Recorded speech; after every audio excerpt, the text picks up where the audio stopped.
लद्दाख में सख्ती से चीन के साथ पेश आ रहे भारत ने अब उसे सामरिक के साथ साथ आर्थिक मोर्चे पर भी घेरना शुरू कर दिया है।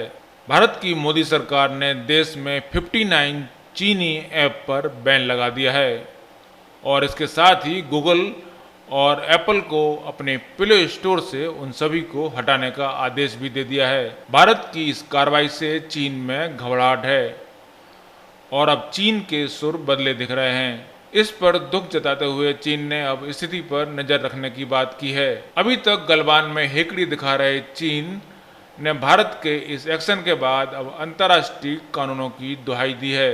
चीन के विदेश मंत्रालय के प्रवक्ता झाओ लिजियान ने भारत के चीनी ऐप्स पर बैन पर प्रतिक्रिया देते हुए कहा कि चीन को काफी चिंता है और वह स्थिति की समीक्षा कर रहा है।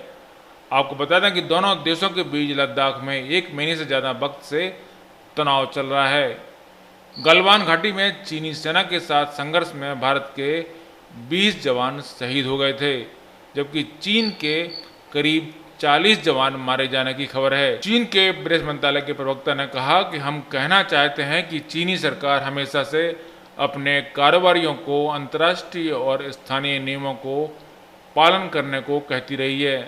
भारत सरकार को चीनी समेत सभी अंतर्राष्ट्रीय निवेशकों के कानूनी अधिकारों की रक्षा करने की जिम्मेदारी है। वहीं भारत में चीनी दूतावास ने कहा है कि भारत का फैसला अस्पष्ट है और ये वैश्विक व्यापार नियमों और संधियों के खिलाफ है। गौरतलब है कि चीन की ये टिप्पणी उस समय आई है जब चीन ने आज के दिन ही हांगकांग में राष्ट्रीय सुरक्षा कानून को लागू करने को हरी झंडी दे दी है। चीन के राष्ट्रपति शी जिनपिंग ने आज उस कानून पर हस्ताक्षर कर दिए जिसमें हांगकांग की स्वायत्तता को खत्म कर दिया गया है। आपको बता दें कि हांगकांग को अंतर्राष्ट्रीय संधि और यूएन में दर्ज एक संधि के अनुसार स्पेशल स्टेटस प्राप्त है और हांगकांग में एक राष्ट्र 2 सिस्टम की प्रणाली लागू है। लेकिन चीन ने उन सारे कानूनों को धता बताते हुए अब उस राष्ट्रीय सुरक्षा कानून को लागू कर दिया है जिसका हांगकांग समेत पूरी दुनिया में विरोध हो रहा है।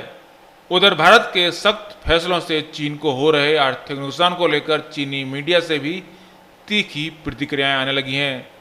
दरअसल चीन की तो कई कंपनियां जैसे टिकटॉक की ओनर कंपनी बाइट डांस ने तो हाल ही में भारत में $1 अरब डाउनलोड का लक्ष्य तय करते हुए अपने एक्सपेंशन प्लान तैयार किए थे और इसी लिहाज से कई वरिष्ठ स्तर से लेकर निचले स्तर पर भर्तियां भी की थीं। कोरोना वायरस के कारण मंदी को झेल रहे चीन को अब भारत के इस कदम से और भी ज़्यादा बेरोजगारी का डर सताने लगा है। इसी संदर्भ में चीन के मुखपत्र ग्लोबल टाइम्स के संपादक हु सिजिन ने भारत में 59 चीनी ऐप बैन होने के बाद ट्वीट में तंज किया कि अगर चीनी लोग भारतीय वस्तुओं का बहिष्कार करना भी चाहें तो उन्हें बहुत भारतीय वस्तुएं मिलेंगी ही नहीं। इसके बाद उन्होंने भारतीय दोस्तों को आगाह करने की कोशिश की कि राष्ट्रवाद से ज़्यादा कई दूसरी चीज़ों पर ध्यान देने की ज़रूरत है। चीन के सरकार के मुखपत्र ग्लोबल टाइम्स में भी एक लेख छपा है जिसमें भारत में राष्ट्रवाद के उभार से व्यापार को नुकसान पहुंचने की आशंका जताई गई है। ग्लोबल टाइम्स ने लिखा कि चीन के खिलाफ भारत में बढ़ते राष्ट्रवाद की आंच अब आर्थिक क्षेत्र तक पहुंच गई है। कोरोना वायरस महामारी के संकट और भारत चीन के बीच पल रहे तनाव की वजह से दोनों देशों के बीच व्यापार में 30% से ज़्यादा गिरावट देखने को मिल सकती है। बता दें कि चीन को और दरअसल डर है कि भारत चीन के बीच अगर व्यापार कम होता है तो इसका ज़्यादा असर चीन पर ही पड़ेगा।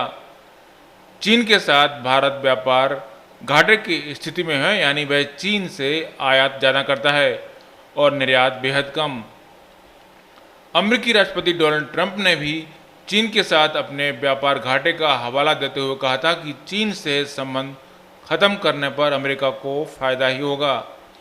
यही वजह है कि चीन दोनों देशों के बीच व्यापार कम होने की आशंका से ज़्यादा परेशान है। दरअसल भारत सरकार ने सोमवार को 50 से ज़्यादा चाइनीज ऐप को बैन करने का बड़ा फैसला लिया था। बैन किए गए ऐप्स की लिस्ट में ढेरों पॉपुलर ऐप्स शामिल हैं। इसमें टिकटॉक, सी ब्राउज़र और शेरिट जैसे नाम हैं। ऐप्स को बैन किए जाने की बजाय इनका चाइनीज होना ही नहीं बल्कि देश की सुरक्षा और एकता को बनाए रखने के लिए जरूरी कदम मानते हुए ऐसा किया गया है। करीब 59 ऐप्स को जल्दी ही गूगल के प्ले स्टोर और एप्पल ऐप स्टोर से हटाने का सिलसिला शुरू भी हो चुका है। टिकटॉक, हेलो और लाइकी जैसे ऐप पहले ही हटाए जा चुके हैं।